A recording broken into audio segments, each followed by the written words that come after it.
সারা রাজ্যই নেশার সাগরে ভাসছে। নেশামুক্ত ত্রিপুরা গড়ার স্লোগান এখন মাটিতে গড়াগড়ি খাচ্ছে। প্রতিদিন উত্তর থেকে দক্ষিণ জেলার কোনো না কোনো জায়গায় বিপুল পরিমাণ নেশার সামগ্রী পুলিশ উদ্ধার করছে।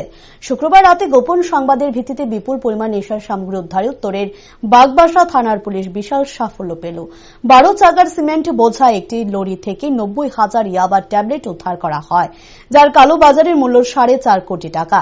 তার সঙ্গে সুব্রত দে নামে এক ব্যক্তিকে গ্রেফতার করা হয়েছে। তার বাড়ি গোমতী জেলার উদয়পুরে। এই মাদক দ্রব্য উদ্ধারের একটি এনডিপিএস মামলা নেওয়া হয়েছে। ইয়াবা ট্যাবলেট কোথায় যাচ্ছিল সে বিষয়ে পুলিশ তদন্তে নেমেছে। পাশাপাশি ধৃত সুব্রত দেকে পুলিশ জিজ্ঞাসাবাদ চালাচ্ছে। তার কাছ থেকে মূল নেশা চক্রের পান্ডাদের খোঁজ নিয়ে পুলিশ জালে তোলার চেষ্টা করছে বলে জানান উত্তর ত্রিপুরার পুলিশ আধিকারিক। বাগবাসা পিএস, যেই থানাটা আমাদের মাননীয় মুখ্যমন্ত্রী গত মাসের 28 তারিখে এটা উদ্বোধন করেছেন, সেই থানার ওসি গোপন সূত্রের উপর ভিত্তিতে একটা গাড়িকে ডিটেইন করা হয়েছে। এখানে গাড়িটার নাম্বার হলো NL01L7106।